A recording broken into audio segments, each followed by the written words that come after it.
Pronto, estamos, então, iniciando aqui o nosso encontro, né, desse dia 20 de abril, aqui em Joinville, né, um sol muito bonito. Então, que às vezes é raro, né? O pessoal que é de outra cidade aqui, que participa do grupo, sabe que às vezes a gente diz assim, nossa, Joinville hoje está com muita chuva, e não é nenhum espanto, né? Então, eu estou muito contente de começar esse 2024, né? Com essa programação que a gente está fazendo em tempos de leitura, né? Ontem, o aniversário do Lobato, no início de abril, o aniversário do Hans Christian Andersen, né? Que são dois grandes escritores nacionais, e o projeto institucional de literatura infantil e juvenil, que a partir de 2020 ampliou um pouquinho os seus olhares, né? Então, a gente está trabalhando também com uma literatura que eu diria que a gente não é para crianças, né? Mas é para jovens leitores também, né? E gostaria de dizer, então, que o dia de hoje faz parte, né, da proposta do Abril Mundo 2024, que iniciou dia 17 com o Clube do Conto, né? O Clube do Conto desse ano está trabalhando textos clássicos com olhares contemporâneos, e o Clube do Romance, que inicia hoje, né, ele vai trabalhar mesma língua, muitas linguagens, né, muitas culturas, e esse ano a gente vai ter uma obra de escritor brasileiro, que é o Torturado, iniciando aqui, né? Depois nós vamos passar para uma obra do Jacques, né, que é angolano, depois vamos passar pela obra do Mia Couto, que é moçambicano, e terminamos com a obra do Walter Ugumãe, que é português. Então, nós vamos ter a mesma língua em suas várias culturas, suas várias acepções, né? Gostaria aqui de deixar um abraço muito carinhoso para a professora Thaisa, também curadora e articuladora desse grupo, que está também conosco, né? E agradecer a presença de todos nesse belo sábado de manhã, com esse sol lindo lá fora, mas o nosso coração aquecido aqui dentro também, de poder receber, principalmente a Luana, né, que foi nossa estudante de letras, iniciou lá em 2016 e encaminhou a trajetória dela para a academia. Ela recentemente esteve conversando com os nossos estudantes ingressantes do curso, falando desse percurso que ela fez dentro do curso de letras, depois no mestrado em Patrimônio Cultural e Sociedade, e agora o doutorado no Patrimônio Cultural e Sociedade. Então, uma carreira muito parecida, né, Denise, Thaisa, com muitas de nós, né? Que fizemos também esse trajeto e estamos aqui agora, né, com uma alegria muito grande com a nossa vida, né, de professoras e professores, tá? Então, Luana, muito obrigada pelo teu aceite, né? Estamos todos muito felizes com a participação de todos aqui, né? Agradeço o apoio sempre do setor de eventos da Univille, do curso de letras que nos apoia, né?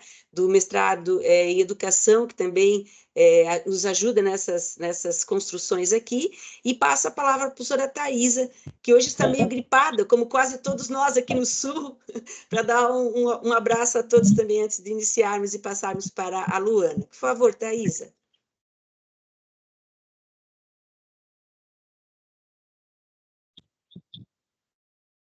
Bom dia a todos e todas, né? É um grande prazer, né, participar desse momento, né, que a Luana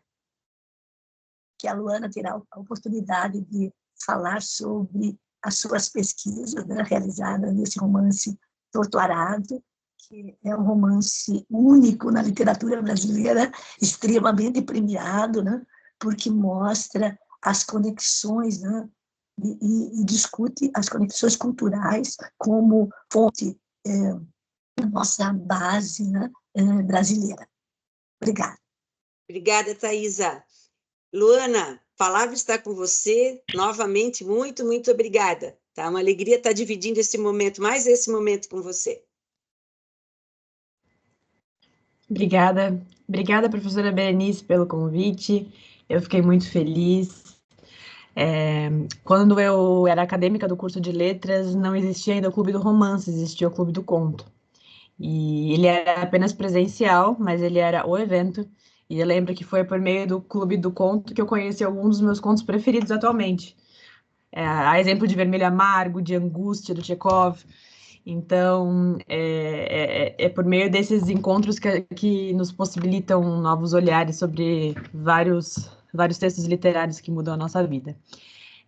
Fiquei muito feliz pelo convite, porque eu sempre, apesar de ter passado 2 anos e meio estudando a obra do Itamar, nunca é demais, né? E a gente sempre tem novos olhares e novas percepções, e eu sei que se eu parar para ler o livro agora de novo, eu terei novos aspectos a considerar, e a gente nunca para de aprender. Obrigada, professora Thaisa, também pela mobilização, e obrigada a todos que estão aqui nesse sábado de sol, que são raros, mas pela oportunidade. Quando a prof. Berenice falou, né, que eu fiz esse convite, eu pensei, poxa, o que eu posso falar para não, né, da minha dissertação? Porque o caminho, vou falar a mesma coisa que eu comentei quando eu iniciei a apresentação da minha defesa. O caminho da minha pesquisa foi bastante tortuoso, porque mergulhar na literatura do Itamar de certa forma, dolorido. Né? Eu faço parte do mercado do livro, eu sou leitora crítica, eu acho importante pontuar isso. Eu estou dentro do mercado editorial, eu trabalho com livros, todos os dias eu ajudo autores e autoras a elaborarem seus livros do ponto de vista mercadológico. E lá em 2021, quando ele foi premiado pelo Leia, a gente viu o mercado viu esse fenômeno acontecendo, e ele é um fenômeno, e de repente era só Itamar, Itamar, Itamar, Itamar, e não se falava mais de outra coisa, era ele na capa das revistas, e a assessoria de imprensa não conseguia mais, virou piada, inclusive, porque a assessoria não conseguia mais levar autor para a revista, porque só queria falar de Itamar, era só Torturado. E eu pensei, meu Deus, quem é este cara? O que ele tá fazendo? O que ele tem de mais? Aí eu já comecei, o que ele tem de mais? Porque o povo brasileiro não é burro. Se o povo brasileiro tá lendo esse cara, tem motivo. Porque, convenhamos, temos bons autores, temos excelentes autores. Então, se está sendo dada atenção para ele, tem algum motivo para isso. E por indicação da professora Thaisa, acho muito importante pontuar que a professora Thaisa foi minha orientadora no mestrado de Patrimônio Cultural e Sociedade. Na verdade, ela é minha orientadora da vida, sempre falo. me acompanhou na graduação, minha parceira de tantos anos. Me orientou com tanta generosidade, tanto carinho no mestrado, e eu estava seguindo por uma outra linha de testemunho com Isabel Allende, e ela me falou, Luana, sugiro a leitura de doutorado, eu acho que é isso que está precisando na tua pesquisa. E aí eu já estava torcendo um pouco o nariz, fiz a leitura. E aí, como diz aqui, foi o boi com as cordas, né? Como diz aqui em Jaraguá. Aí não tem, né? Aí não tem outra coisa para querer pesquisar. O que eu vou querer pesquisar depois que a gente lê Torturado? Eu gosto muito do conceito de memória traumática. E eu estava passando num momento, dentro do curso de Patrimônio Cultural e Sociedade, tem uma disciplina muito transformadora, que é Memória e Identidade, em que a gente discute alguns textos como Benjamin, Halbwachs, Kandô. Ali, primeiro que a gente já chora em toda a aula, né? Para início de conversa. É muito semelhante a quem estuda letras passar por análise do discurso, assim. Depois nada é igual. E aí, quando eu tava fazendo as leituras de trauma, eu li Torturada. Eu pensei, Jesus, o que esse cara fez nesse livro? E foi aí que começamos eu, professora Thaís, a articular possibilidades em cima de Torturado. A problemática veio muito devagar, porque, como eu estava conversando com a professora Berenice aqui no início, um pouquinho antes de vocês entrarem, um pouquinho antes, quando a gente estava fazendo os testes, o que pode ser levantado para falar sobre esse livro quando tudo tem que ser levantado para falar desse livro? Esse livro, gente, ele está inteiro rabiscado, marcado, colorido, cheio de marcações aqui, porque para mim livro tem que ser utilizado, né? Não gosto desse negócio de ficar de protegê-lo, eu gosto de riscar mesmo e me apropriar dele. E o que eu paro para falar E eu lembro que em alguma das conversas, em alguma das orientações, eu escutei, tá, Luana, mas isso não vai dar para caber, isso não vai caber. Bom, mas isso aqui não vai dar para ficar para esse mestrado, porque tinha capítulo para dar e vender, tinha problemática que não ia caber, era memória de trauma, aí de repente eu lembro que a professora Thaisa começou a trazer a questão do direito à literatura do Antônio Cândido, e que essas pessoas, né, nessa comunidade em que viveriam Belonísia e Bibiana, não tinham nenhum direito à leitura, à educação, e aí a gente já queria trazer isso, e já queria trazer política pública, e aí eu tive a orientação de professora Elanil, que é a criticidade em pessoa, tenho eterna admiração. E... Oi, prof? Deu certo. Deu certo? A gente está com um pouquinho de dificuldade de ouvir e ver a professora Thaisa, ela está no celular, mas a gente pode conversar no WhatsApp, alguma coisa, viu, Thaisa? Ou no próprio chat aqui, tá? Mas já que interrompemos, né, Luana, esse livro, ele é isso, né? Eu fiquei pensando, a Luana está... Quando a gente tem uma expressão meio aqui de Santa Catarina, que diz assim, está numa sinuca de bico, né? Que é quando você não sabe para onde que a bolinha pode entrar na caçapa. E aí eu pensei, por onde que a Luana vai começar, né? Mas é isso, porque talvez um dos textos mais dialógicos que eu tenha lido nos últimos tempos, né? Realmente é interessante. E deixa eu só contar uma coisa, foi ontem à livraria para adquirir um livro que eu tinha encomendado, aí eu fui lá no... escuta, o Torturado. Eu não sei o que aconteceu, professor, essa semana não tem mais nenhum. Aí eu disse, é por causa do clube, por causa do Clube do Conto. Joinville é meio pequenininha ainda, do conto não, do romance. Não tinha mais nenhum Torturado na livraria, pensem. Mas vamos lá. E ele continuou sendo esse fenômeno, né, de vendas e em termos de mercado. E aí quando a gente começou a pensar em possibilidades de estudo, começou a vir... Enfim, a minha dissertação se pautou principalmente na questão de memória e trauma. E eu acho que é isso que a gente pode levantar aqui nesse primeiro momento, né, nesse início, nesse pontapé. Eu fiz questão de trabalhar a memória traumática, tanto que o título da minha dissertação é Narradoras da Terra. Eu apaguei do meu espelho, mas passou 2 anos escrito ali no meu espelho. Narradoras da Terra, Memória e Literatura, em Torturado, de Itamar Vieira Júnior. Eu acho que é o que mais me marcou e mais fez sentido com o estudo ligado ao patrimônio e à literatura. No meu primeiro capítulo, eu fiz maior intersecção, maior relação entre a teoria literária mesmo. Eu tive a oportunidade de mergulhar um pouco mais nos estudos de Todorov, da Rinankina, para fazer essas relações, essas inter-relações entre as escolhas do Itamar e do autor implícito. Isso foi um grande aprendizado que tive nas escolhas dele, né, na criticidade dele, na exposição de opiniões na obra. Já no segundo capítulo, eu tive a oportunidade de ler a tese inteira de doutorado do Itamar, e eu posso dizer para vocês, eu acho interessante, inclusive, dizer que ele tem uma tese de doutorado em que ele fala sobre o povo Yuna, a comunidade Yuna, e a comunidade dele é o romance de um jeito acadêmico. Gente, é o mesmo texto, não dá para dizer o mesmo texto, né?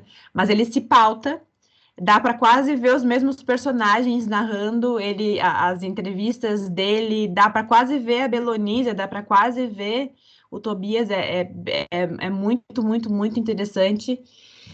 E esse foi bem transformador, porque eu vi ali a história oral bem escrita, e o terceiro capítulo eu me pautei um pouco mais nas mudanças no vetor de transformações políticas e sociais mesmo, de como essa narração, como falar do seu próprio trauma faz o entorno perceber das mudanças que são necessárias e como a gente precisa falar de trauma. Então, eu acho que esse é o pontapé que eu posso levantar. É do trauma, é da memória traumática. E aí eu pergunto como é que foi a leitura para vocês.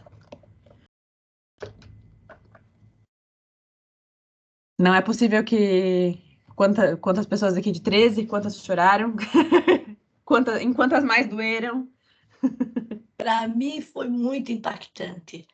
O Itamar mostrou, né, algo que era necessário ser evidenciado na literatura brasileira, né? Essas bases culturais, né, negras, né, que são extremamente fortes na nossa cultura, mas não são projetadas literariamente, né? Então, Itamar vai ser o primeiro escritor, né, depois de Machado de Assis, né, que é o grande, né, referencial nessa nessa linha, né? E que foi se apagando ao longo da trajetória da literatura brasileira, né? Então, no meu entender, Itamar renova o grito que já foi soado por Machado de Assis, né, no século XIX. E tem, eu acho que sim, acho que dependendo da hora, né, Luana, que a gente começa a ler esse livro, o tempo, às vezes é bom largar, para não entrar em depressão, né? Apesar que não dá, quando a gente começa a ler, a gente não tem mais aquela vontade de largar. Isso, Thaisa, ficou ótimo agora. Então, o que acontece com esse livro? Ele vem com uma força, quando a gente fala em literatura, e eu quero deixar as pessoas muito à vontade aqui, porque quando a gente começa a falar de tese, doutorado, dissertação de mestrado, aqui a gente está trabalhando com o nosso coração, nós somos leitores e leitoras aqui. É claro que tem esse viés que a gente não consegue se desligar da gente, porque a gente estuda isso, é o nosso trabalho e o nosso deleite está no mesmo lugar, né? Mas quando eu penso em muitos escritores, né, que iniciaram essa trajetória, né, e Olhos d'Água, né, que também é um texto que vai falar, mas vai falar de outro lugar, vai falar de um lugar mais urbano, né, da Conceição Evaristo. A gente pega um Itamar que vai mostrar uma realidade que a gente estava acostumado a ver em outros livros, mas que não tinham essa relação imediata com uma realidade que a gente vai saber que existe, porque o próprio Itamar vai falar da sua própria história. Quando os escritores estão muito afastados de nós, em tempo e espaço, a gente olha para aquela obra só como uma ficção. E esse só não quer dizer que seja pouco. Somente com exercício ficcional, de fruição de leitura. Mas a obra do Itamar, quando a gente considera, principalmente essa última fala da Luana, que olhou que leu a tese de doutorado dele, a gente vê que aquilo é uma realidade. Talvez falte um pouco olhar para a nossa literatura com essa perspectiva, né? Com essa perspectiva de tentativa de inclusão definitiva, né? De uma leitura e uma literatura representativa de uma forma global, né? Então, eu acho que isso é muito bacana. Quando a gente fala das urbanidades, né, e a gente vai falar das regionalidades, isso precisa se misturar.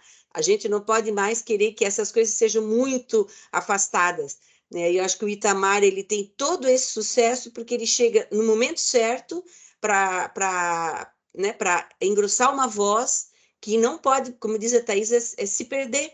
Senão a gente perde parte importantíssima da nossa cultura e talvez a parte mais interessante até dela, pelo menos nos últimos 100 anos, né? Porque Machado de Assis é imbatível, né? O que ele faz naquele momento, sem a metade sem nem saber o que era uma mídia, e hoje a gente vê o Itamar numa relação de mídia, a gente vê a magnitude do Machado, né? Mas eu acho que a gente precisa focar nessa força de fenômeno que é o Itamar agora, né?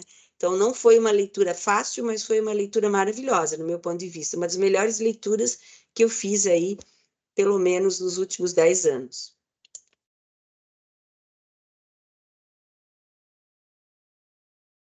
Eu acho importante ressaltar, né, como a Luana colocou, que o público tem aderido, né? Então, eu penso que a literatura só faz sentido se ela for lida, né? e é o caso de Itamar, né? Então, como vocês há pouco acabaram de colocar, né? Não tem nem a venda o livro, né? Porque as livrarias não se preparam para um índice de leitores alto, né? E uma cidade como Joinville, né, que é a maior cidade do estado, né? Esse déficit é visto, né? E o que sinaliza, né? A falta de leitores, né? Senão a livraria estaria com o número disponível para os potenciais leitores, de volumes para os potenciais leitores, né? E isso eu acho muito interessante, né? Quando um leitor vai instigando o outro e esse desejo passa a ser coletivo. Deixa eu aproveitar. Venho de outra área, né? Embora seja acadêmica também, né, Beli? Mas, assim, eu sou leitora sistemática, ainda bem, gosto muito de leituras variadas, mas quando eu li o Itamar, a questão que a Luana coloca do trauma, né, que é muito interessante, emblemático, já no início, aquilo vem já, e você quer saber o desenrolar, e depois todos os outros momentos que isso repercute, a forma com que ele escreve demonstra muito essa realmente proximidade do evento acontecendo, né? Porque às vezes o romancista, o escritor, ele quer escrever de uma forma bonita, né? Assim, e aquilo afasta um pouco da realidade. Eu acho que isso acontece. E no caso do Itamar, não. Você está ali junto com aqueles personagens e você está angustiado junto, você está vivendo junto. Isso é muito, né? Além da leitura ser extremamente fluida, é um texto bem trabalhado no sentido de compreensão, né? É como disse Berenice, quando você começa, às vezes dá, ai meu Deus, preciso dar uma respirada aqui, mas ao mesmo tempo você quer saber o que vai acontecer, né? Como que vão lidar, né? Aqueles momentos, aquelas situações. Eu achei assim muito, muito bom, né? E uma região que eu não conheço, né? E eu gosto de quando eu vou ler livros, eu vou em mapa, eu vejo a região, eu adoro fazer essas relações. E, né, mas não é comum para nós aqui no Sul. Isso há um distanciamento, que a gente não conhece aquilo. Eu há pouco também li o 15, né? Então, assim, é outra situação que a gente conhece essa de fala, né? Mas, assim, eu não conheço o lugar, eu quero ir conhecer o lugar, porque isso para mim vai fazer muito mais sentido. Então, ali junto no Itamar, aqui em Torto Arado, a gente consegue viver muito aquele grupo. De que área tu és, Denise? Eu sou química de formação. Ah, tá. Ó, o estereótipo, né? Com esses livros todos atrás, eu chutei que tu fosse da educação, alguma coisa assim. Isso é Coisa uma boa. coisa que aqui no grupo a gente tem muitas pessoas de várias áreas, né? E a gente tem que perder esse viés, né? De que isso é uma coisa, é meio uma coisa nossa, assim, né? E tem muita gente de muitas áreas e muitos leitores aqui, né? Agora, a Denise falou uma coisa interessante, porque ela traz um livro da Raquel de Queiroz, né? Que é o 15, e esse livro, quando eu li, esse faz muito tempo que eu não reli. Quando a gente olha, aquela sensação que eu passei era uma sensação de alguma coisa que era um passado muito, muito, muito distante, né? Quando eu li. E aí, depois, quando a gente vai vendo os recortes da literatura brasileira no trajeto, a gente vai vendo como isso ainda permanece. Eu acho que essas obras que elas nasceram lá, o próprio José Lins do Rego, que, na minha opinião, é um grande... eu acho que é injustiçado da literatura, né? Porque as pessoas às vezes ficam colocando os autores nas suas ideologias e aí a gente acaba perdendo, né? Na verdade, a obra do autor. Isso é um pecado, porque uma coisa tem a ver com a outra, mas não completamente, né? Ele também vai fazer, no certo sentido, uma denúncia de outro lugar de fala, né? Do lugar da fala dele. Mas a gente nota também que as obras que ele traça dão quase que uma cartografia daquele local. Então, quando a Denise fala da dificuldade da gente compreender, ouvindo falar, né? A cartografia do espaço, aqui a gente tem na obra do Itamar uma certeza, né? De que aquela cartografia, pelo olhar dele, aquele espaço, aquele tempo, pelo olhar dele, nos dá quase essa propriedade. Por isso a gente se emociona tanto, porque a gente sente que é um momento, é hoje, não é alguma coisa em qualquer lugar do passado, né? Não é, é uma realidade aqui perto de nós, né? Que nos sensibiliza também por essa humanidade que a gente precisa resgatar, né? Acho que a grande potência do Itamar, né, é articular todo o seu conhecimento como geógrafo, né, e como habitante do lugar que ele estuda, né, que ele estudou, estuda, e trazer para a literatura algo mais, né, as relações humanas que se instauram nesse lugar e a problemática social, né, imposta por um sistema que até hoje é opressor, né? E que explora, né, o espaço geográfico como capital, né? E não e deixa de lado as relações humanas, né? E o potencial humano em prol da exploração de um capital. Eu acho que essas questões se evidenciam muito pelos olhares das mulheres, né? Que sofrem, né? E que brigam por seus espaços na sociedade.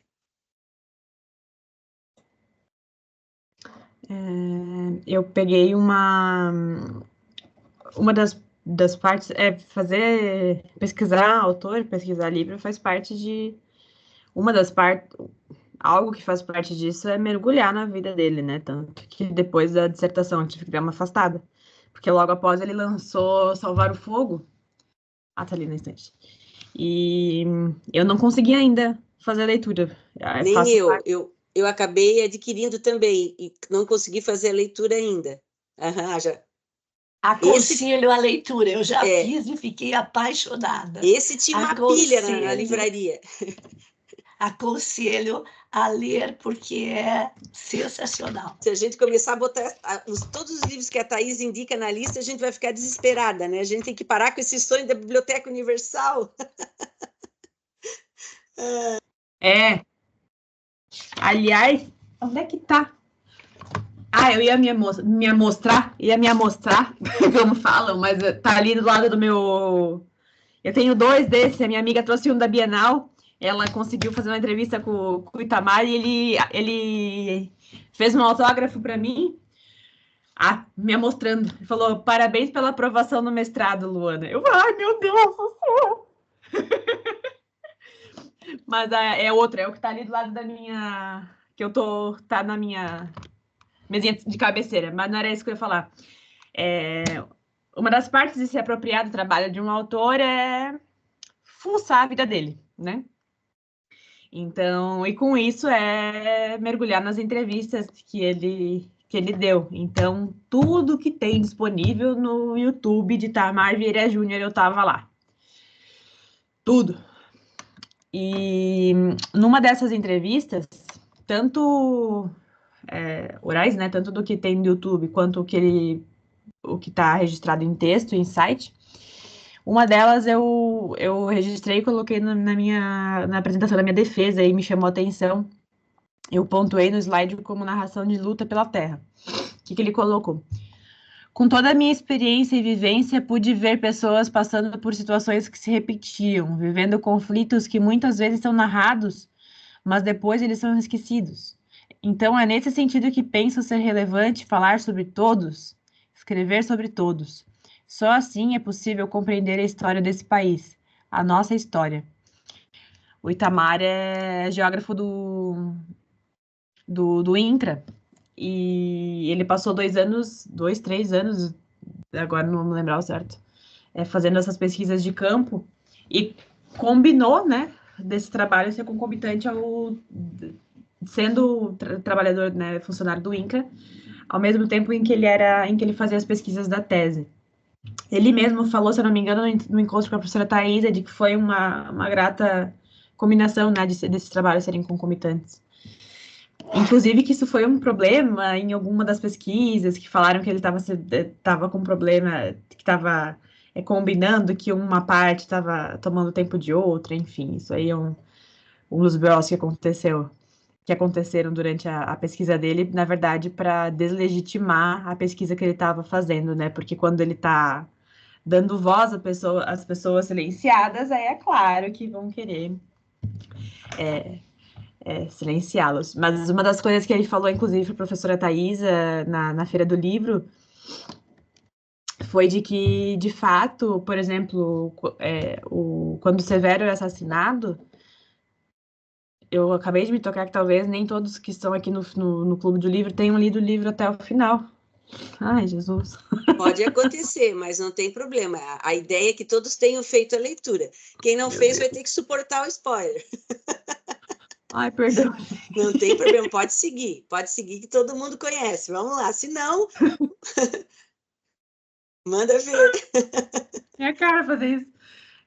Mas que quando o personagem é assassinado, por essa questão de estar levantando um sindicalismo muito, muito legítimo, que a gente tratou como um grande desfecho da narrativa, a gente, como leitor, está lendo como um grande desfecho da narrativa. E quando a gente vai ver, na verdade, isso é algo que aconteceu lá na comunidade do povo Yuna. E aí ele comentou isso com a professora Thaisa, né? E ele colocou isso na tese também, de que esses assassinatos eram algo que aconteciam com muita frequência, esses assassinatos dessas lideranças militantes. Então, assim como acontece com muita frequência com os povos indígenas, né? Volta e meia, passa um mês e de tal comunidade assassinado, ou de uma comunidade quilombola, enfim. Então, essa frase dele me chamou a atenção, de que a gente tem que escrever sobre a história do país, e a gente fala, se tá no jornal, aparece uma manchete, aí no outro dia já passou, né? Aí acontece outra semana, é uma grande manchete, e no outro dia já passou. Mas se tá num livro, não passa mais. Uma potência.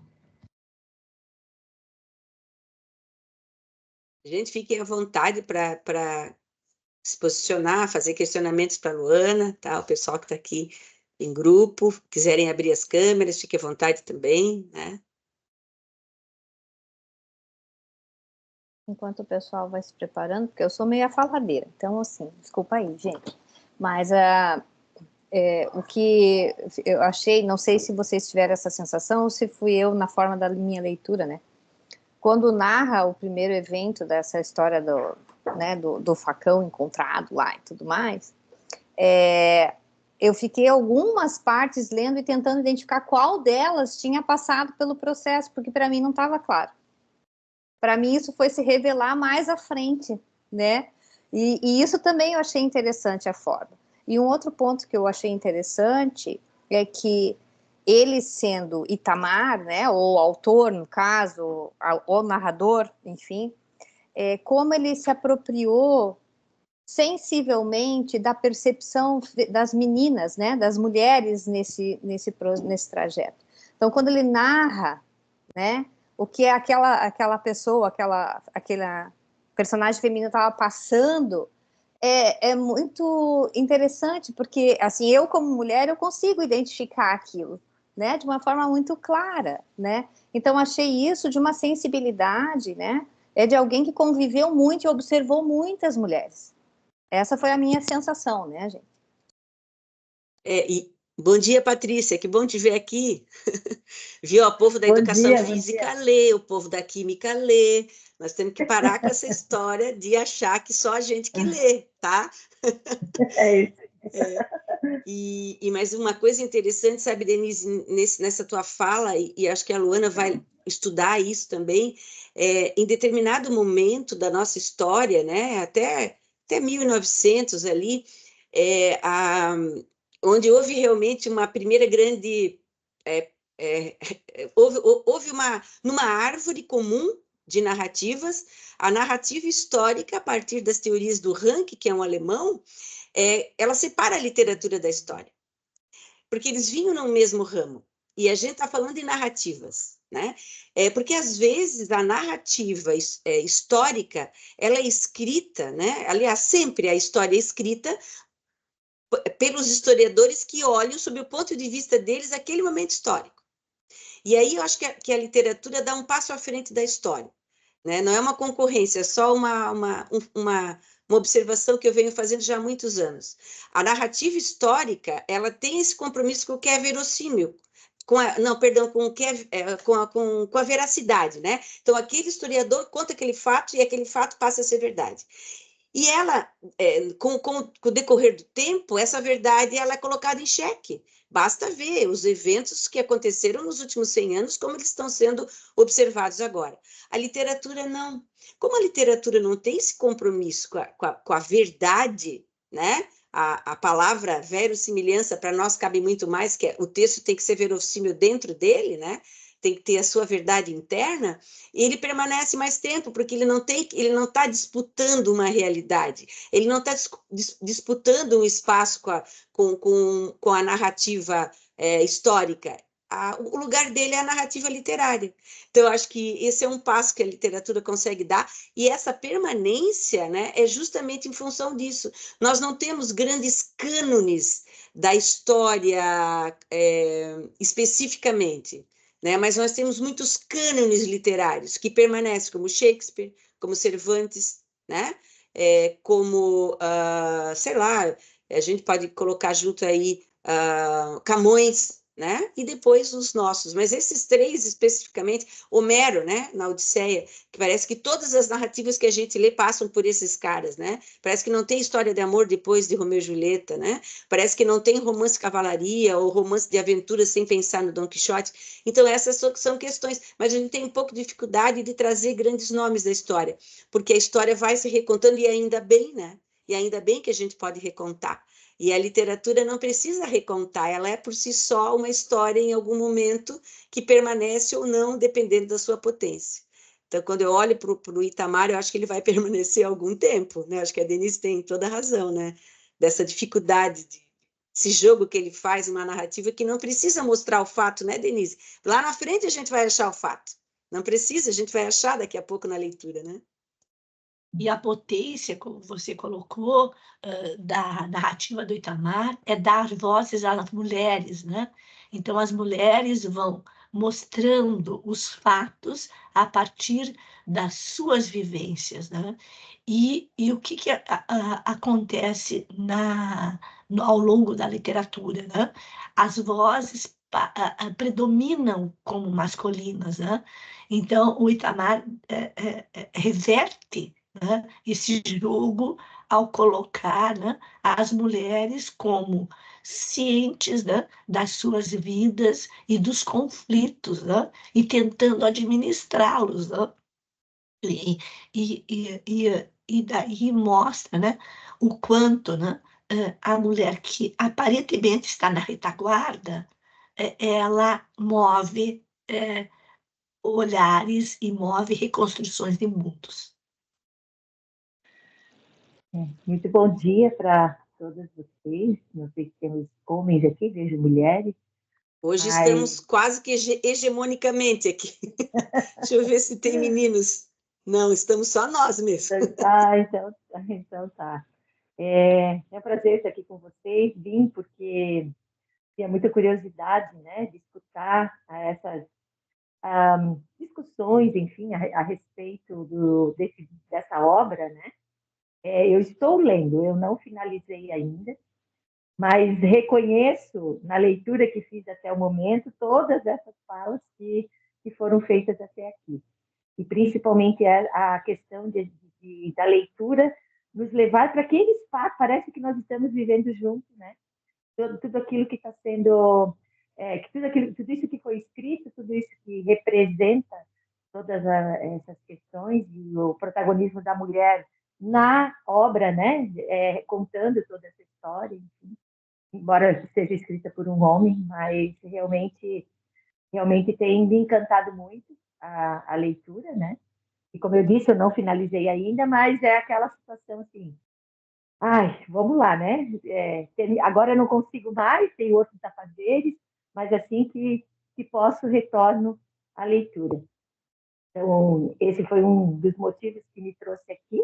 E além de estar mais próximo, né, de um projeto institucional tão importante para a Univille, que faz todas essas discussões hoje com essa obra, mas tantas outras, que aconteceram já essa semana também.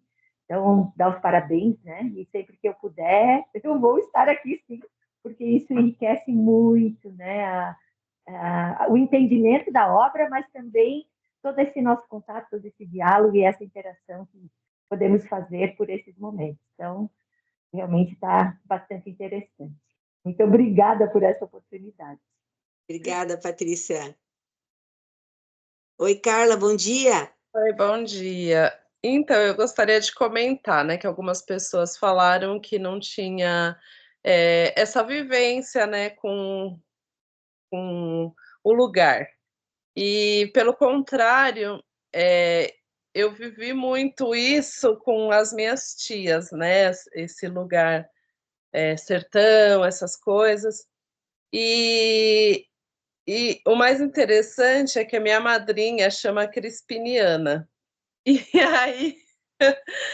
aí eu comecei a ler o livro e comentei com ela que tinha uma personagem crispiniana, e ela falou: meu Deus, eu nunca conheci alguém com esse nome, né? Eu detesto esse nome, porque para ela foi sempre muito traumático falar esse nome, né? E ela tinha uma irmã gêmea que chamava Crispina, que veio a falecer, inclusive, depois que nasceu. Então, eu achei interessante, né? Porque eu consegui identificar muito bem essas personagens pelas histórias que as minhas tias e que minha mãe conta. E é bem legal isso, né? Você conseguir ver as pessoas ali, meio que você consegue imaginar o que elas viveram um pouco, né? Então, foi bem interessante isso no livro. Carla, fala para nós de onde você está. Eu sou de São Paulo, mas assim, minha tia foi criada no interior da Bahia. Certo. Obrigada. Crispiniana e Crispina, faz todo sentido, né? Gêmeas. Mas você estuda na Univille, Carla? Não, eu vi pelo Instagram, eu me inscrevi no.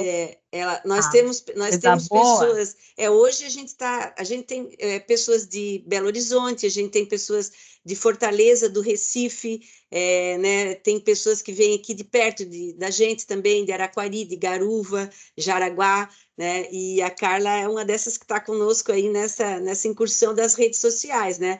O Clube do Romance, ele nasceu, né, já no período da pandemia, em 2020. E quando terminou a pandemia, né, se é que terminou, né, mas a gente acha que sim, mas tem os Covid por aí que são mais fraquinhos agora, né? Eu tentei trazer o Clube do Romance para o presencial, mas aí todas essas pessoas disseram: ai, professor, se tu tirares, a gente não consegue mais participar. Então a gente manteve tanto o Clube do Conto como o Clube do Romance presencial. Nós fazemos alguns encontros em instituições que nos chamam, né? A gente fez uma na CE, a gente fez agora na Biblioteca Pública outro encontro, vamos fazer uma numa escola municipal da região, a gente leva o clube para as escolas, né? Mas aqui eu não consigo tirar, porque eu tenho dó justamente de pessoas como a Carla não poderem estar conosco e não trazerem essa experiência que ela está dando, né, Denise? Esse distanciamento nós aqui do Sul temos com eles e vice-versa, nesse momento de troca, né? Acho que isso é forte. Mas, Luana, se tu deixar esse povo todo falar, tu não vai falar, tá? Manda ver aí. Eu fico feliz da vida. Nossa, coisa boa, eu não sabia do tamanho da difusão do clube. Confesso que eu não estava ciente, fico muito, muito, muito, muito, muito feliz. Ó, vamos ver, só para tu teres ideia. A Carla Girodo está por aqui? Se a Carla conseguir dizer para nós de onde ela está falando. Acho que a Carla não... eu não sei se a Carla é de Belo Horizonte, mas enfim, depois a gente vai vendo e eu passo para vocês aí. Outra questão que eu acho bem interessante levantar é sobre a religiosidade, a força da religiosidade no livro. Eu acho que não dá para deixar de citar, né, quando a gente fala de Torturado. Eu gosto muito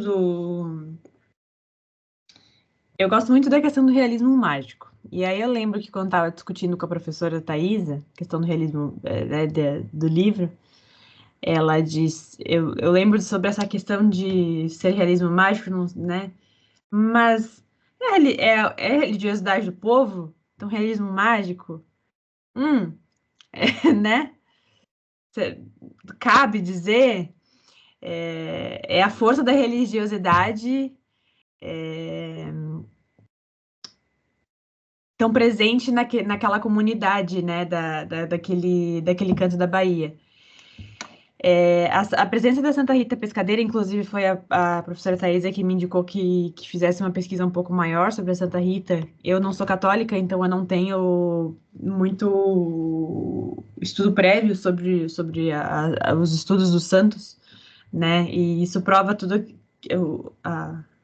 a conexão toda que o Itamar fez. Mas eu notei na tese dele que ele traz na tese dele que a Santa Rita Pescadeira é a única religiosidade que ainda é presente. Como é que eu vou explicar isso para vocês? A Santa Rita Pescadeira é a única personagem real. Vai parecer curioso falar isso. Mas é porque Bibiana e Belonísia foram inventadas. Severo foi inventado. Mas a Santa Rita Pescadeira, ela é real para aquele povo, para o povo Iuna. E ela é uma que está se perdendo com o passar das décadas. E isso é que ele traz na tese, que a comunidade, que com o passar das décadas e os mais velhos morrendo, e com os mais novos crescendo, sem, às vezes, né, vir a ter conhecimento sobre as figuras religiosas, que essas pessoas estão trazendo as dores sobre a possibilidade de que a Santa Rita Pescadeira não seja conhecida por muito tempo. Isso é algo que ele traz na tese. E eu achei muito genial a forma como ele traz essa personagem de uma forma muito delicada desde o início, mas ele traz muito, muito, muito discreta, porque ele vai trazendo uns indícios de que ela vai vir a aparecer. Ele fala da miúda, tanto que no final eu pensei, mas quem que é miúda? Nem prestei atenção na miúda. Aí eu tive que voltar, eu falei, quem que é miúda, gente? Não lembrei. Aí, mas quem que é essa daqui? E ele vai dando indícios de que ele vai falar sobre ela, e aí ele fala que o pai, que o Zeca Chapéu Grande, tem essa relação com a religiosidade, que ele tem um pouco de vergonha porque ele foi escolhido, porque a dona Ana recusou o chamado e que a gente compreende, a gente não, em momento nenhum, a gente não consegue nem dizer que ela foi egoísta, porque a gente compreende o fato dela não ter aceitado o encargo de ter sido a tomada, né, por ter recebido essa entidade. Então, eu acho, do ponto de vista, quando a gente conversou nas orientações, por que o Itamar não colocou nem a Bibiana, eu vou tentar agora ser um pouco menos... Tô tentando entender como é que eu falo sem dar o spoiler, porque eu acho melhor não falar do jeito tão direto, porque tem pessoas ainda lendo. Mas não te preocupa com isso, Luana, tá? Pode tocar a tua narrativa aí. Tá bem. Por que ele escolheu a Santa Rita Pescadeira e não a Belonísia ou a Bibiana para a solução, né, do problema que as circulava, né? Eu ainda não tenho uma resposta para isso. Eu convido vocês a falar sobre. Por que o Itamar escolheu a força da religiosidade? Por que a Bibiana foi cavando a cova aos poucos, dia após dia, machucando as unhas, que também foi um jeito muito discreto, né? Uma narrativa muito, muito, muito discreta, tanto que se você não tivesse... Quem estava lendo essas últimas páginas com um pouco de sono não entendeu o que aconteceu, se vocês forem percebendo. a forma que ele vai narrando, né, que a onça tá circulando, tem uma onça perigosa que machuca o nosso povo, que coloca o nosso povo em perigo. Aquilo ali é puro arrepio. É uma das metáforas mais bonitas do texto. Eu até ia comentar mais tarde, né? Mas é forte demais, né? Essa percepção. Luana, eu não tenho a profundidade, né, da leitura que tu tens, porque eu fiz uma ou duas leituras, também fui e voltei no texto, mas eu não sei, essa questão da religiosidade, será que não é justamente pelo que tu tinhas acabado de falar, né, que esse medo, né, dessa história que se apaga, então talvez ele não queira que essa história se apague, porque quando se apaga uma história, quando se apaga algum fato da história, e a gente sabe que a história oral hoje tem bastante força, mas durante muito tempo ela foi até nem entendida como história, né? Eu acho que passa por isso, porque você não tem como desconectar o povo da sua religiosidade, porque na verdade é o que primeiro agrupou as pessoas, né? O que primeiro deu um viés de um sinal de que se podia caminhar para chegar em algum lugar que não fosse tão objetivo. Porque se a gente caminha num viés muito objetivo para tudo na vida, né, a gente nega a arte.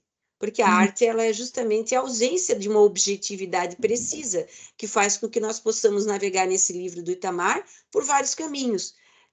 Muitas vezes as pessoas perguntam quando um livro é bom. Quando o livro é bom é quando a Thaisa lê, ela entende uma coisa, a Luana pode ler por outro lugar, a Patrícia por outro, e assim todos que estão aqui por outros lugares. Quando nós lemos um texto e ele nos leva a um caminho único, principalmente de sensibilidade, desconfiem desse texto. Esse texto não tem que ser, tem que ter uma certa desconfiança, né? Então eu acho que um pouco da religiosidade é isso, e sem dúvida essa ideia dessa onça como essa representatividade, né, é forte no texto. E não é um leão, né? Por que não é? Porque é uma onça, porque tem a ver conosco, né? Não é outra figura que não aquela que visita o nosso imaginário, né? Imaginário brasileiro também. Eu gostaria de reforçar essas colocações que você fez, Berenice, no sentido de que o Itamar mostra, né, essa religiosidade marcada, né, pela onça, pela Santa Rita Pescadeira, né, e pelas personagens mulheres, né, mostrando que a religiosidade não tem a ver com a razão científica, né? Mas com a relação de todas as pessoas, sejam homens ou mulheres, né? Com a terra, né? E essa construção de si a partir dessa relação com o outro e com o mundo no qual está inserido, né?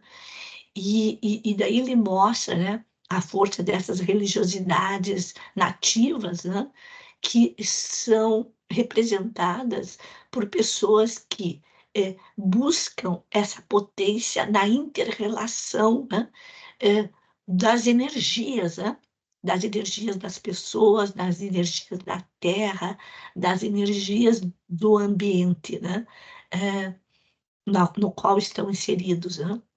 Diferente, né? Da racionalidade, né? Da ciência, né? Que traz conhecimentos, e ele sabe disso porque ele era geógrafo, né? É geógrafo, né? Que traz conhecimentos que são muito significativos, mas que tem que interagir com outras relações que também são essenciais para o homem. Eu acho que isso tem a ver, né, Lu? Não sei o que você pensa sobre isso, isso passou pela sua cabeça. Eu não li a sua dissertação, preciso me debruçar um dia sobre ela, estou curiosa.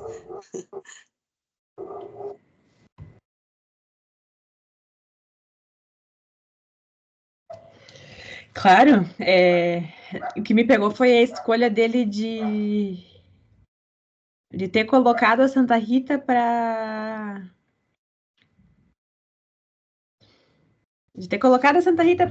fazer o que fez no final.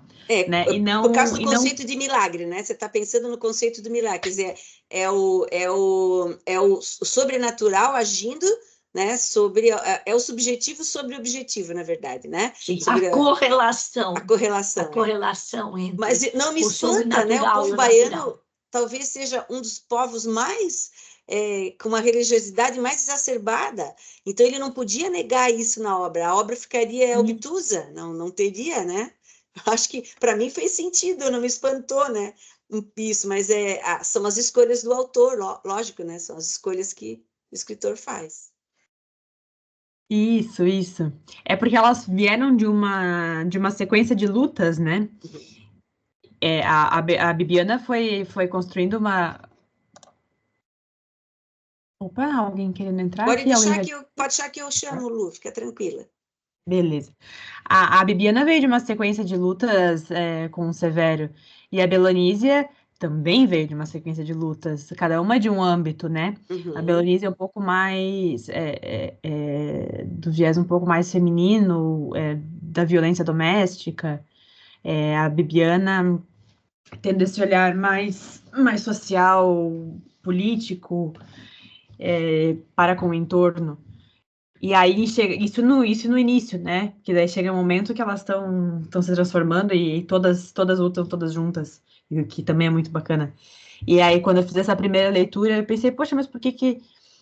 E aí eu achei mais primeiro, a primeira leitura que eu fiz, eu acho interessante compartilhar isso, que eu pensei que talvez ele tivesse colocado a Santa Rita para solucionar, para não parecer que elas teriam sido as culpadas de uma morte, vamos dizer dessa forma, para limpar, para que elas não fossem as culpadas, né? Ah, não, porque ela matou fulano, porque ela matou ciclano. Uhum. Porque a princípio seria investigado, né? Foi investigado pela polícia local, então para tirar essa culpa. Mas, e aí quando eu fiz a releitura, que é uma das partes muito necessárias, né, da escrita de uma dissertação, que é aí que eu fui ter esse olhar da força da religiosidade, que a professora Thais apontou muito, muito, muito, muito desde o início, e eu estava deixando de lado, assim, eu não estou falando de mim aqui do Sul, que sou completamente desligada da cultura da cultura católica ou luterana, que é a que eu fui batizada, eu sou espírita, ou a se eu fosse, né, internalizada no candomblé ou no jaré, que é o deles. Eu estou falando da Bahia, de um outro espaço, baseado na cultura tão religiosa, né? Então, é impossível falar de Torturado sem falar da força da religiosidade. E isso também, quem fizer a leitura da tese do Itamar vai ver que ele bebeu muito, muito, muito, muito da fonte da história oral para poder escrever. É muito bonito. Em alguns momentos, algumas narrações que ele traz das entrevistas que ele fez e que ele registrou na tese são muito tocantes, inclusive. Até se eu pudesse resgatar, eu não sei se eu vou. Muito. Vocês conheciam o Jaré já? Eu não conhecia. Eu conhecia porque em um tempo, eu não me lembro qual, assim, a gente estudou algumas coisas sobre, eu acho para a leitura de um livro, então eu já tinha ouvido falar, eu não sei se foi quando eu fiz um resgate histórico do Macunaíma, que aí misturou a cultura quilombola com a cultura indígena, eu não consigo me lembrar, mas eu já tinha ouvido falar sim, mas não sei de que momento, é muito tempo lendo, né, e a gente não consegue precisar às vezes. O Jorge Amado também trabalha. Eu acho que talvez, né, Thais? Também trabalha. Não tão diretamente, mas ele também foca essas questões.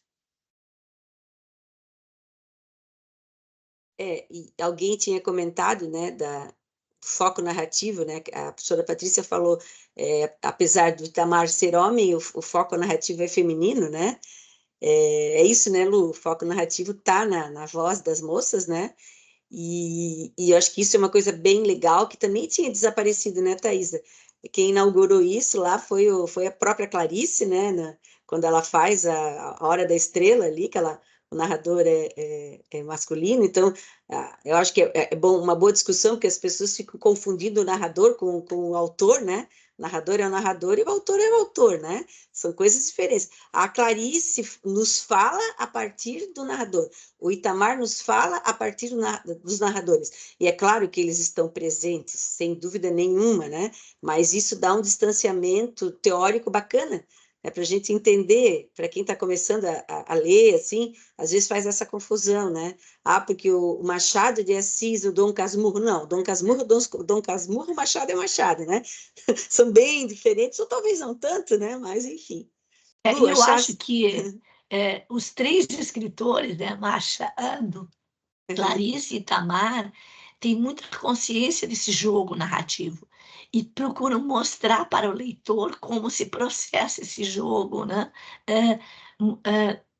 Articulando no próprio texto, né? E eu penso que essa que é a grande questão, né? Que o romance consciente do exercício, né? Do potencial humano, né? Mostra, né? Que quanto mais potente é o romance, mais vozes ele contém, né?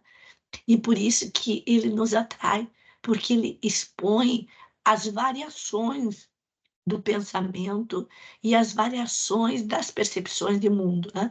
Porque cada uma de nós vai ler e a cada leitura de forma diferente, porque nós vamos ler a partir das nossas relações com o mundo, né? E aí que está a potência do jogo narrativo. Ele abre e não fecha numa visão só. Enquanto que a história, por mais potente que seja o historiador, ele parte da relação, da pesquisa, da racionalidade, das conexões, a partir dos eventos que ele associa. E o narrador não. O narrador, ele abre para o diálogo com as várias vozes, proporcionando ao leitor um mundo mais eclético, mais diversificado e contribui, né, para que o narrador também construa o seu olhar sobre o que foi narrado. Eu acho muito interessante a história de como o Itamar escreveu esse livro. Ele começou a escrever, não sei se eu li isso em alguma entrevista, eu já não sei onde que eu fiquei sabendo disso. Mas ele começou a escrever Torturado quando ele era bem mais jovem. Ele é um autor muito jovem, né? Ele deve ter o quê? Uns 45, 46 anos. Mas ele começou quando ele era jovenzinho. Devia ter uns 20 anos no máximo. E ele conta que ele escreveu a primeira versão de Torturado em terceira pessoa. O foco narrativo era a terceira pessoa. É o ele e ela, né? A Bebiana... Ele falou na Feira do Livro isso. Ele falou na Feira do Livro? Ótimo. Falou isso na Feira do Livro. Então, ele escreveu o foco narrativo, né? Gente, primeira pessoa, eu corri, o enterro do meu pai aconteceu. Em terceira pessoa, a Bibiana correu pelos campos, a Belonísia foi para o lado, bebeu a água, enfim. Então, o Itamar escreveu o primeiro manuscrito, a primeira versão, em terceira pessoa. E numa das mudanças que ele fez de casa ou de cidade, ele comentou que ele costumava se mudar algumas vezes, ele perdeu esse manuscrito. Ele nunca mais achou o manuscrito. Nunca mais, até hoje. Imagina se alguém acha esse manuscrito. Nossa Senhora, vira objeto de leilão, né? Porque ele perdeu, nunca mais achou. E ele comentou nessa conversa com a professora Thaisa que quando ele fez a reescrita, quando ele reescreveu o livro, ele já trouxe para a primeira pessoa e que o livro, logicamente, ficou muito melhor, né? E aí ele escreveu o livro até o fim. E aí tem essa questão de que pela primeira pessoa e ele já colocou no pessoal, desculpa, ele usou a pessoalidade e colocou, e vamos lá, né? Ele é um homem narrando na voz de mulheres, e ele narrou vários abusos. Inclusive, a primeira noite da Belonísia com o marido, que na verdade é um abuso, não interessa se é com o esposo, é um abuso, ela passa por dores, ela não queria estar ali, ela sente que é um trabalho de casa e que ela Ela entende que é a mesma coisa, que é o mesmo movimento que os animais fazem no curral, e que ela entende que é um trabalho que ela tem que fazer, como lavar a louça, como lavar o chão. E ele não tem propriedade para dizer, mas ele narra de uma forma muito sensível, o que dá a entender que o que eu atribuo a isso é que chuto que nesses momentos da tese dele, ele teve uma escuta muito sensível, muito ativa, para ser tão sensível na hora de entender como foram como tem sido a vida dessas mulheres nessas comunidades, né, como a do povo Yuna. Porque não é fácil para gente escrever por outra pessoa. E não é fácil, com certeza não era fácil para Clarice escrever como na voz de uma pessoa do gênero, de outro gênero, e do Itamar de outro gênero também. Então eu acho muito interessante essa história dele ter perdido o primeiro manuscrito em que ele escreveu em terceira pessoa, e aí quando ele vai fazer de novo, ele escreve em primeira, e aí escreve por vozes femininas. Caramba, que exercício que ele teve que fazer. Ainda bem que ele fez isso, né? Eu gosto muito mais de livros na primeira pessoa do que na terceira, mas isso aí é opinião já. E a Clarice viveu uma situação que eu acho que é importante a gente colocar, que inicialmente ela precisava de trabalhar para se autossustentar, né? E ela só teve uma oportunidade na imprensa desde que ela assinasse com um pseudônimo masculino. Uhum.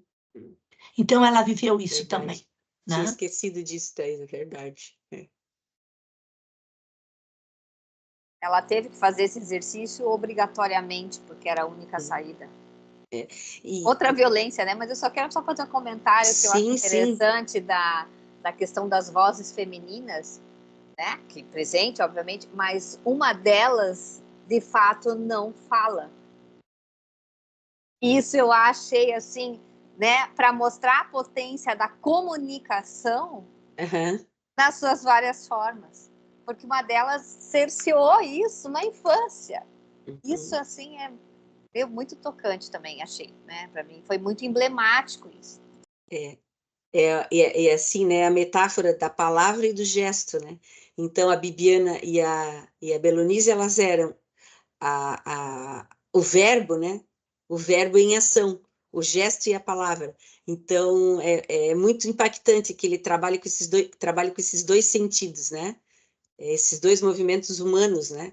E que mesmo que um falte, a palavra continua, né? Então isso é também, é difícil a gente retirar alguma coisa que não esteja harmonicamente tratado na obra, né? Verdade. Até porque é uma discussão longa que ele faz de um trabalho teórico.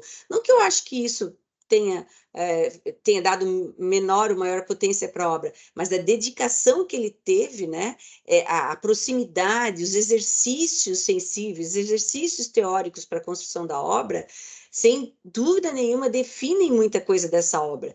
Então, às vezes, talvez a gente não devesse, né, se espantar tanto com a presença dessa obra de uma forma tão enfática, porque cada vez que a gente conversa com alguém, principalmente com a Luana, com a Thaisa, que se debruçaram muito tempo pela obra, a gente vai entendendo esse fenômeno, né? Porque ele é um fenômeno muito forte, ele é um fenômeno muito fincado, né? Nessas coisas da literatura mesmo. Então, não é uma coisa ao acaso, né? Aliás, não existe nada, né, ao acaso. E muito menos ele ter perdido, talvez, esses manuscritos, né? Vamos colocar um pouquinho de misticismo aqui também, né? Brincar um pouco dessa magia que às vezes coloca para nós, e que a gente vai terminar nossa existência sobre a Terra e não vai descobrir porque em determinado momento aconteceu determinada coisa, né? Entendendo que o universo ele tem as suas sutilezas. E outro ponto é quando elas se separam, que elas vão escolher individual, quer dizer, uma delas escolhe de fato, né, e a outra se sente em princípio desamparada, né, porque ela estava muito acostumada a se comunicar pela irmã, né, então aí também a questão dos traumas, né, mas assim é mais um momento em que e aí você entende também a força que ela se transforma depois, né, para ajudar inclusive a vizinha. Então assim, eu acho isso realmente foi um exercício, tanto de se pôr no lugar, né, e tentar construir isso de uma forma tão sensível e ao mesmo tempo escolher as palavras, né, que realmente para um escritor eu acho que isso é muito refinado e tem que ser, porque você quer passar uma ideia e tentar passar isso da melhor forma. Então, É uma sequência de traumas, né? Ela primeiro, a Belonísia, coitada, todos, né? Mas ela perde a língua quando ela é muito, tem 6, 7 anos. Aí ela se acostuma a ter a palavra por meio da irmã. Aí quando as duas estão ali naquela relação simbiótica, a irmã vai embora. E é compreensível, a irmã vai atrás do dela. E aí é outro trauma, ela perde de novo a fala dela, a capacidade de se comunicar. Aí ela tem que achar outra forma de se comunicar de novo e nunca mais é a mesma. Eu lembro que na qualificação, é, a professora Raquel pontuou, a professora Raquel Venera, Isso, Raquel Venera. Venera, Alvarenga Venera, era essa a palavra que eu estava querendo lembrar. Ela é ela é uma grande leitora também. E ela se encantou com capítulo 17. Ela se encantou tanto que quando ela pontuou ele durante a minha qualificação, página 170, ele virou ela narrou ele para mim, ela transformou o jeito que eu vi esse capítulo. E quando eu fiz porque ela levantou uma dúvida, é daquelas dúvidas que não dá para ser respondidas, assim. Eu sou muito pragmática, gente. E é estranho, eu sei disso. A professora, era uma das questões que eu tinha com a professora Thaisa. A professora Thaisa falava, calme-se, Luana, calme-se. Você não precisa ser tão pragmática, não precisa dessas caixinhas todas. A professora Thaisa, dessa forma, que me ajudava a ver. Se não fosse a professora Thaisa, eu não teria conseguido entender essas possibilidades do romance.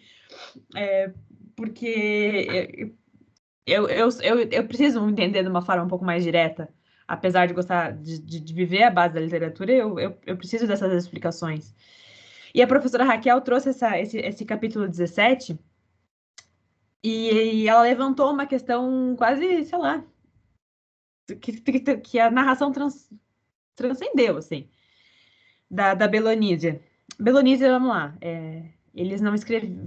Vamos entender que o romance ficcional, a Belonísia não falava, eles não tinham não tinham materiais, poucos eram alfabetizados, as Não duas tinha eram domínio da escrita. não, porque não tinham condições nenhuma, né, em função das péssimas condições. Para ter uma escola, teve que ter uma troca de favores, né? Vamos lá. E aí, quando teve escola, a Belonísia não conseguiu se interessar, porque ela sofria grande preconceito. Complicadíssimo, enfim. E aí a professora Raquel pontuou esse trecho para mim, eu vou comentar aqui com vocês, vou narrar, com licença. Se soubesse, Beloísa narrando, se soubesse que tudo que se passa em meus pensamentos, essa procissão de lembranças enquanto meu cabelo vai se tornando branco, serviria de coisa valiosa para quem quer que fosse, teria me empenhado em escrever de melhor forma que pudesse. Teria comprado cadernos com dinheiro das coisas que eu vendia na feira e os teria enchido das palavras que não me saem da cabeça. Teria deixado a curiosidade que tive ao ver a faca com cabo de marfim se transformar na curiosidade pelo que poderia me tornar, porque da minha boca poderiam sair muitas histórias que serviriam de motivação para o nosso povo, para as nossas crianças, para que mudassem suas vidas de servidão aos donos da terra, aos donos das casas da cidade. Esse é um dos trechos, na minha opinião, mais arrepiado aqui. Isso aqui para mim é muito benjaminiano, né? Ela tá olhando para trás, ela já um pouco mais velha, vendo a potência da narração dos traumas nela, pensando, se eu soubesse que tudo que eu tô pensando aqui fosse servir, se eu soubesse que o que eu falo tem importância, se eu soubesse que as coisas que os meus traumas têm importância, eu tinha escrito, eu tinha dado bola para isso antes. Agora, como é que ela registrou isso é um pouco... É engraçado essa potência da literatura, né? Eu fiquei um tempão, né, me perguntando como é que teria sido registrado. E aí, o que ela quer dizer com isso? A gente só aprende vivendo. Isso. Se a gente não viver, a gente não aprende. É. E não tem ensinamentos melhores do que a própria experiência. E nós sabemos disso, né? Nós mais velhinhas, né? Com Sabemos certeza, disso, né, né? Thaís? Que tem coisas que a gente só aprende vivendo. E não tem outra explicação. Ou pela literatura, né, Thaisa? Porque isso que emociona, e esse trecho eu concordo, é lindo, e é interessante, porque quando nós fazemos a leitura, tem um amigo meu que fez uma viagem de 4.000 quilômetros de carro, ele com a esposa, há pouco tempo. E eles me pediram livros para ela poder ir lendo para ele enquanto eles viajavam. E eu indiquei uns livros. Aí eu disse, não, esse aqui você não pode levar. Sei, por quê? Não, porque esse livro aqui a gente lê, para e começa a ler. Vocês têm que ter uma literatura mais linear, alguma coisa que distraia vocês, né? E era o Torturado, porque tem momentos que você tem que parar e ler. E quando a gente tira esses trechos, a gente se emociona de outra forma. Quando eu li esse trecho, eu me emocionei de um jeito, e escutando a Luana ler é outro jeito.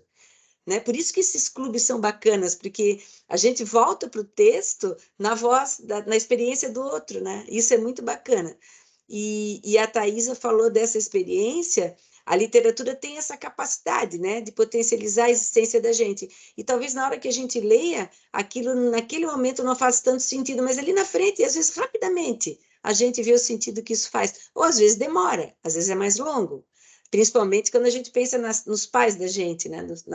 Quando os pais falavam coisas em determinado momento que não fazia sentido. Aí a gente vai ter os filhos, ou os amigos, ou... Aí a gente, putz, agora eu entendi o que o meu pai quis dizer, né? Agora eu estou dialogando com ele.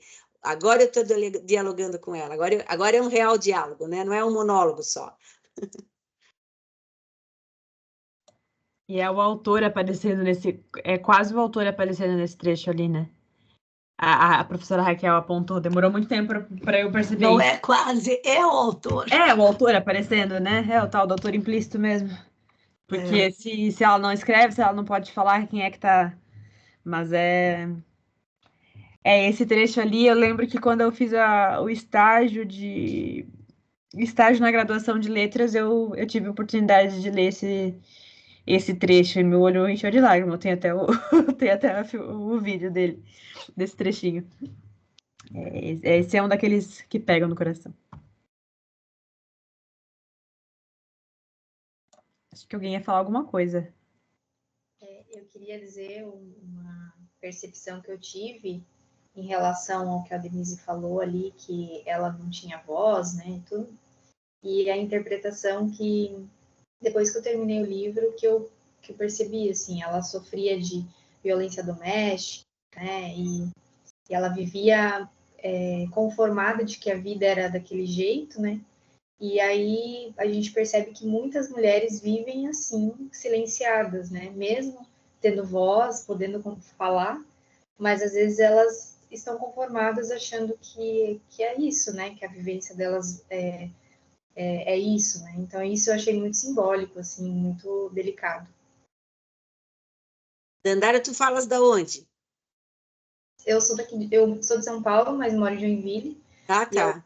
Eu estou trabalhando agora no setor de bolsas, faz 2 meses que eu estou na Univille e eu vi pelo Instagram. Ah, que bom, Dandara, que bom te conhecer. Vou lá te conhecer pessoalmente, então. E é verdade, né? Esses pós-leituras são muito interessantes. E assim, né? Não que eu acho que as coisas, não que eu acho que a literatura tem uma função, tem um papel. Eu acho que na escola até tem uma trajetória lá de aprendizagem de leitura. Tem um escritor que eu gosto muito, um autor que eu gosto muito, que é o Rio do Cosson. O Rio do Cosson fala que a gente aprende literatura, assim, se ensina literatura, né? Se ensina leitura e literatura, mas esses vieses da literatura, eles são muito individuais, eles são, como a Thaisa falou, da experiência. Então, para mim, é uma companhia imensa, né? E tem muitas pessoas que falam que ler é um ato solitário. Meu Deus, às vezes tem que mandar o povo calar a boca na minha cabeça, porque é muita gente que fala, o tempo todo com a gente. Quando eu leio Itamar, né, quantos autores me revisitam, quantas pessoas do meu cotidiano aparecem para mim, né? Então, pode ser que seja fisicamente individual, mas é absolutamente coletivo, né? No que significa para nós, basta ver esse grupo aqui, né? É bem significante mesmo, essa coisa da leitura. O Daniel Pennac, que é um cara que eu gosto muito de ler, indico para os alunos, ele diz que a literatura é tão forte que é capaz de salvar nós de nós mesmos. Eu acho que é um pouco isso, né? E eu só queria completar as colocações feitas pela Dandara na mesma página, no segundo parágrafo, na página 170, no segundo parágrafo, eu acho muito significativo para reforçar o que a Dandara colocou, né?